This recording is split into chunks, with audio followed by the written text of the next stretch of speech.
Maria and the Pilgrim by Rich Larson. Published in Apex Magazine, issue 57, February 2014.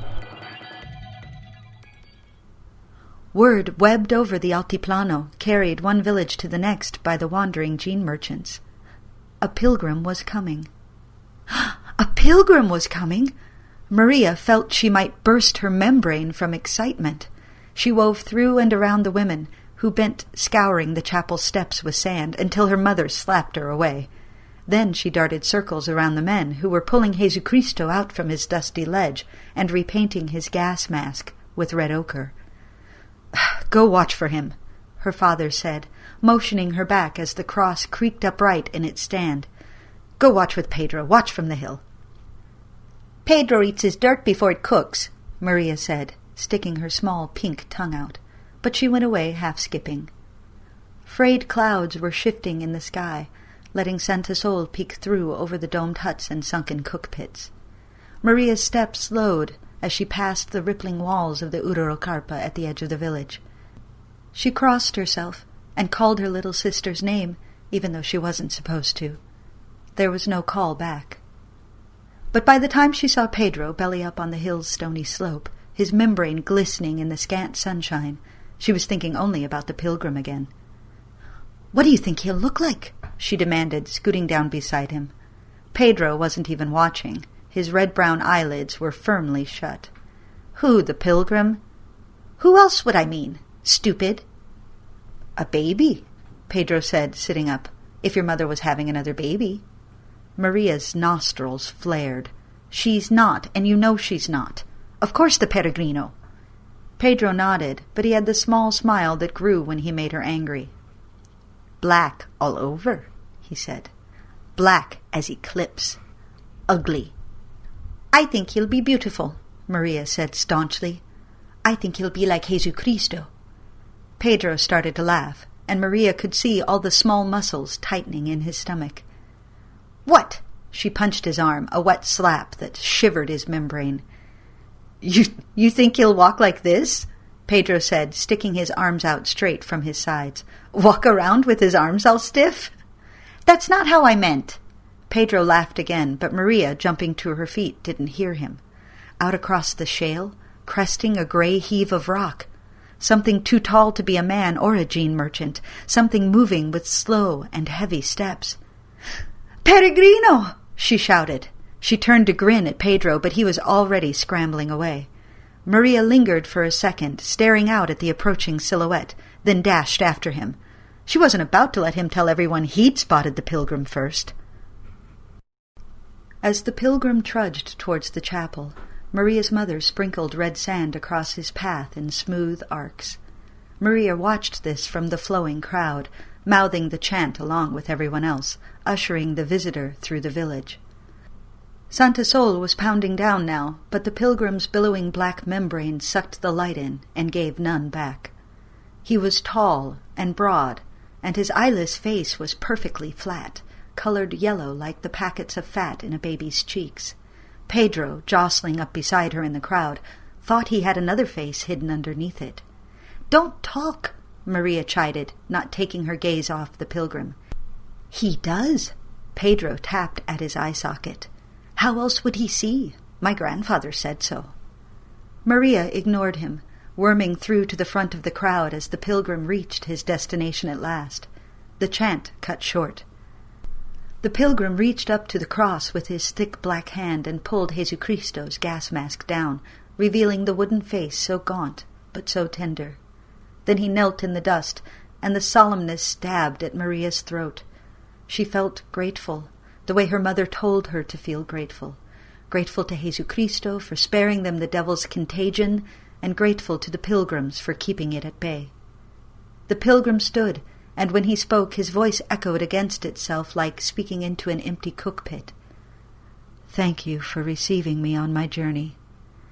"May Santa Sol light your path and Jesucristo give your legs strength," Maria said with the village, and the words made her rib-cage swell. The drums started up a blood beat, joined by the chondongos and her mother's shrieking violin, and then the dance began. Maria whirled and clapped and shoved Pedro away laughing as they stamped the dust. but with every spin she looked to the pilgrim, now seated as the dancers made their way to him one by one. She saw the tubes go in, writhing through membrane into vein in a way her mother said was not so frightening, and saw the blood go out, bright frothy red in the sunshine.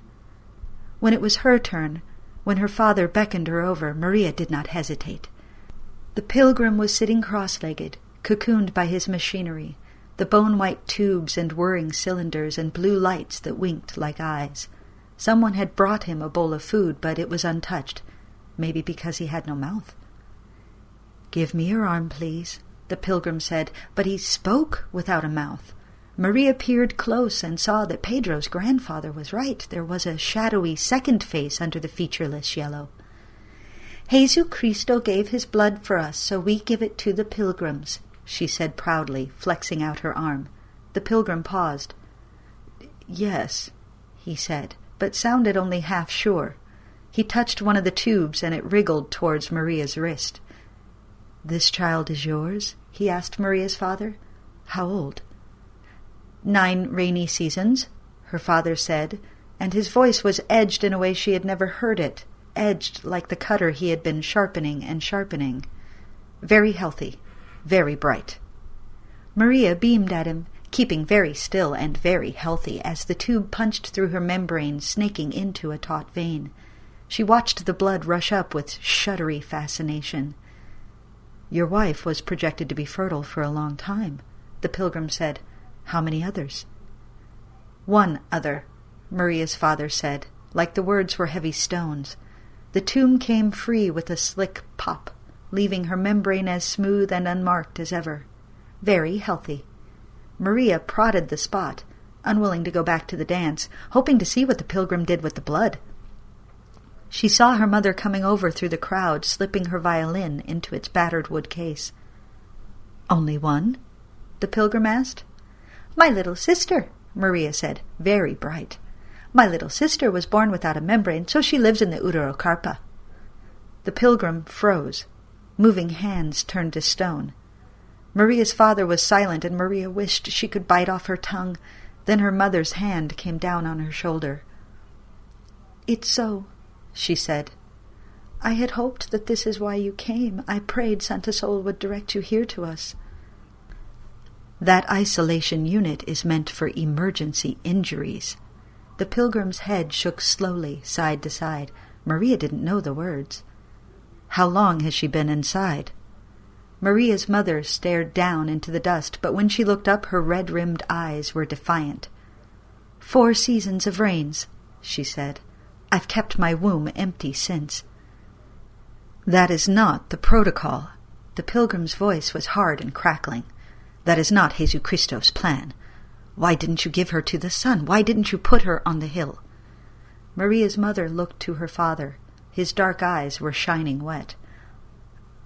"I couldn't," he said. "I've given too many to the sun. She's given too many." "Give her the Yuchoy," Maria's mother pleaded. "Grow her a new membrane, a strong one. That's why you've come, isn't it?" The music had mostly died away, and only a few still danced, still awaited the communion. Maria watched as the pilgrim slowly fed the tube of her blood, now turning dark and thick, into the whirring cylinders. "I came to test for plague resurgence," he said. "Your blood is clean and this child is healthy. You can try again." "Jesu Cristo has mercy for the wretched." Maria's mother rocked back and forth on her heels. "Please, pilgrim." "I can't." The last drum stopped. The dust settled under the last dancer's stilled feet. Maria's father stepped forward, and some of the other men too, shifting behind him. The cutter glinted in his hand. Maria saw his tendons go tight, gripping the handle. "Give her a new membrane, strong and clear," he said, "or we'll open up your black membrane and give you the contagion. We'll put you on the hill with our children's bones." The pilgrim stood, spilling his shadow over them. The men stood their ground, and Maria's father raised his cutter, but now a mutter was going through the crowd, and one of the grandmothers wailed sacrilege. "You don't know what you're saying," the Pilgrim said, "and you have only yourselves to blame for the defects. If you followed the breeding program, if you used the gene merchants how you were instructed to—" Maria felt her mother pulling her back, clucking in her ear, whispering to not be frightened. She prized her arm away and looked for Pedro in the crowd. "We saved you, don't you remember?" The Pilgrim's echoing voice was unsteady now as the men circled him, as their muscles tensed and rippled under membrane. "Save one more, Pilgrim," Maria's mother said, hands on Maria's shoulders once more. This time she didn't wriggle away. The Pilgrim said nothing else, and Maria's father began leading him away from the chapel that still stood empty, leading him towards the edge of the village and the silent Ururocarpa. Maria had to beg and beg her mother to be allowed to take the Pilgrim's food to him. Dusk was dropping when she finally relented. Maria stuck the bowl on her bony hip and raced Pedro to the cook-pit. "Why do you want to go inside so bad?" he asked, while she scooped the meal, warm and wobbling, into the Pilgrim's bowl. "To see him make the membrane," Maria said. "See how he does it." "He won't," Pedro said. "You can't make pilgrims do things. They're pilgrims. Santa Sol is angry with your father already." "Your grandfather isn't wise, just old," Maria returned, and she set off for the Ururocarpa. The sky was darkening, and Maria did wonder if Santa Sol would stay away for a day, for 3 days even, because she was angry. She wondered if Jesucristo was disappointed. Her father was waiting outside the tent. "Don't speak to him," he ordered. "Go through, set the food down, and leave." "What if he talks to me?" "Don't hear him." Her father opened the first slit, and a strong, bitter smell wafted out. "Go in." Maria balanced the bowl on her head without a wrap, to show off, and stepped through. The slit sealed up behind her, and she kept still as the mist billowed around her, coating her in cold foam. She didn't step forward until every last bit was sucked away in the small wind. The second slit opened then, and she slipped through. The bright white walls of the Ururocarpa ached her eyes. Her sister was lying on her mat, still small and malformed, the strips of her membrane still peeling off her. Pedro thought she was ugly, but Maria loved her wide night sky eyes, and she knew they would not seem so bright if her face was shiny with membrane. A narrow tube was running from her arm across the floor, and the Pilgrim was seated there with his machines. "I brought food," Maria said, setting down the bowl. The Pilgrim glanced up. "I can't eat that." "You're in the Ururocarpa," Maria argued. "You can take off your black membrane and use your real mouth." "I can't eat reconstitutions," the Pilgrim said, looking back down at his winking lights. "I'm not a sand-eater. My stomach doesn't have the polyvore bacteria." "Can you take it off anyway?" Maria asked, crossing to sit with her sister on the mat. She held her small, pudgy hand, the one safely webbed in membrane. Her sister smiled her vague smile. The Pilgrim hesitated. "Everything reads clean," he admitted, "and it's been a whole damn week in this thing." Maria watched intently as the Pilgrim put both hands around his head and twisted. There was a soft cracking sound, and then the false face lifted up and away. There were eyes underneath, and a nose, and a mouth with lips drawing in a long breath, but— "It looks like you have mud all over you," Maria said. "We never did figure out why the membranes grew translucent," the Pilgrim said, "but they work, so I suppose it shouldn't matter." He rubbed at his cheek. "It's skin." "Will you give my sister skin?" Maria asked, squeezing her hand. "She doesn't have the contagion, but she does have tertiary infections," the Pilgrim said, and Maria realized he was young, much younger than her father. "It's a miracle she lasted this long, people coming in and out for 4 years. "Jesucristo loves his children," Maria said, shrugging her small shoulders. "Even Pedro," she added, to remind herself. She stroked her sister's head. "I can't just ask her genes to grow her a new membrane." The Pilgrim had been speaking more to himself than to Maria, but now he looked up and fixed her with his strange green eyes. "What's your name?" "Maria," Maria said, "because my grandmother's name was Maria, and your sister's name?" Maria shifted on the mat. "You aren't allowed a name if you don't have a Yuchoi," she said. "You have to stay like a ghost. But she likes Fausta. I gave it to her." Fausta's vague eyes sharpened at the name. She made her strange gurgling laugh. Maria hushed her, scared of her coughing. "Maria, I can't do anything for Fausta here. I told your father, but he won't listen to me." The pilgrim's voice was stretched thin. He doesn't mean what he said about cutting off my suit, does he?"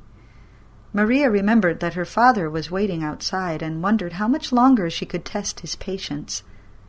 "My father always keeps his word," she said. The pilgrim's mouth tightened. "If he does that, the labs will send soldiers." "What are they?" Maria asked, glancing toward the door slit. She bounced Fausta's hand on her knee. "They'll blame it on genetic aggression," the pilgrim said, and he looked away. "Sterilize everyone in the village. Call it culling. They'll disable your polyvore machines. Your whole village will be dead in a week's time." Maria felt her eyes winch wide. "Pilgrims don't do that. Jesu Cristo would send you to the big fire." "We're already there," the pilgrim said. He gave a shaking laugh. There hasn't been a bird in the sky or a flower in soil for half a century. Do you even know what those are? I've lived my whole life packed in a preemie bubble drinking recycled piss with 1,000 other survivors, and I thought it had to be better out here. I thought there had to be something to see, but it's all a damn wasteland, and the only living things are jelly-skinned sand-eaters who are barely even human. That's hell." He rubbed at his face. "God, I should never have volunteered for this. They told me you were savages." "You are not a good pilgrim," Maria said abruptly. She stood, feeling her heart thump her ribs.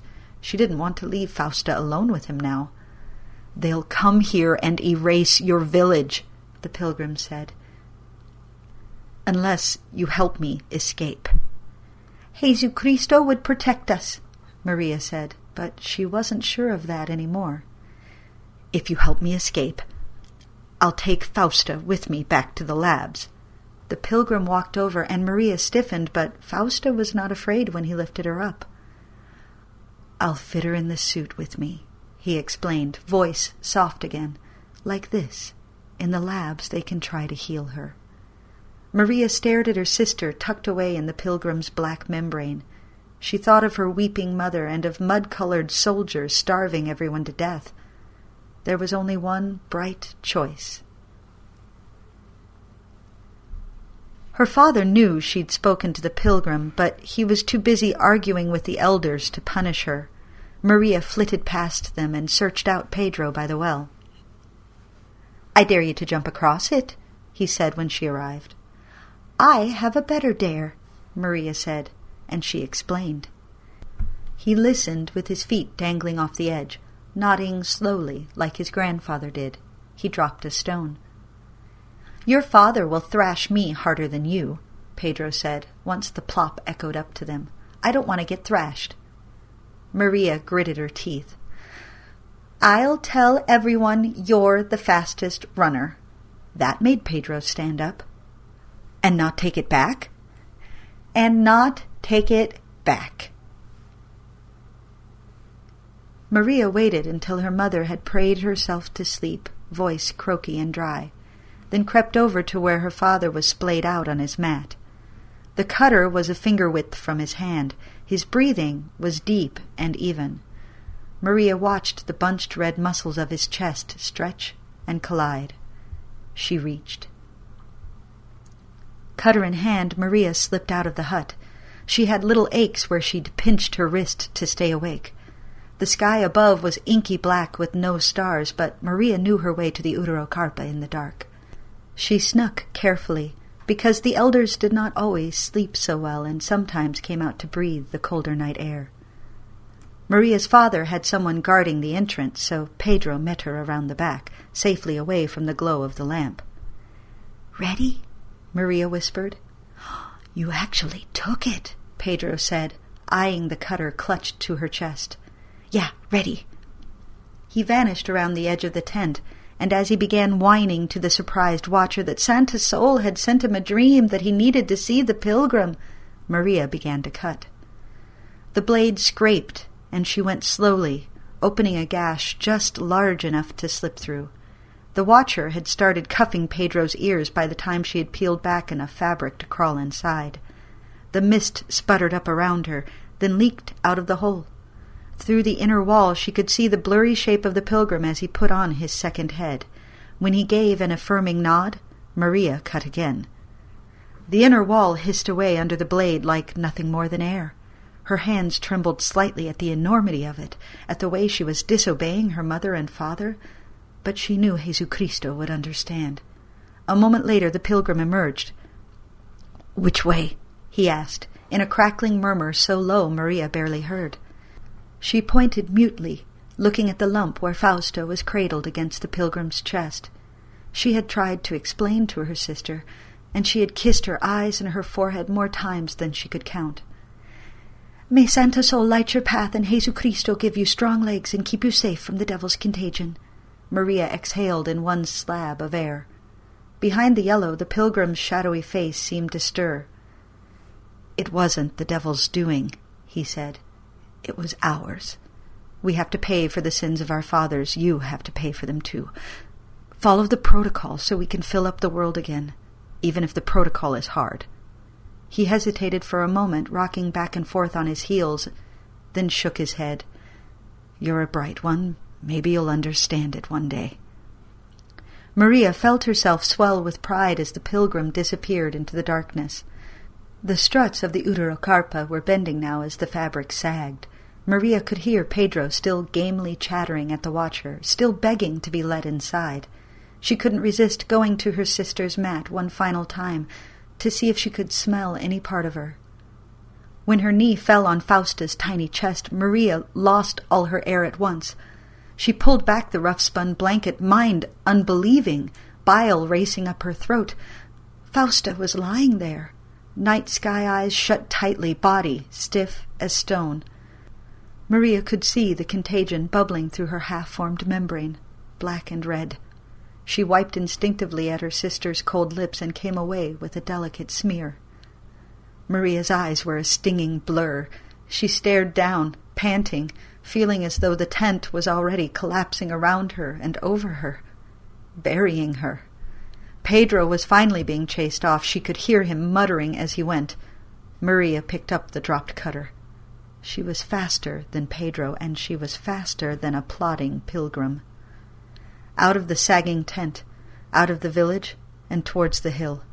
Maria climbed to the top, saw the moon of scoured bone cresting in the sky. Wind whipped her unfeeling membrane, watering her eyes as she peered down. The pilgrim was hurrying away from the village, but he was so slow, and the rocks were so sharp, and Jesucristo forgave his children many sins. She slipped down off the hill and followed into the night.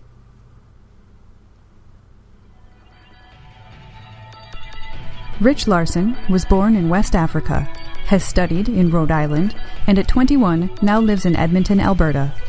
He was a finalist for the 2013 Dell Award and received the 2012 Ranu Prize for Writers of Speculative Fiction. In 2011, his cyberpunk novel, Devolution, was a finalist for the Amazon Breakthrough Novel Award.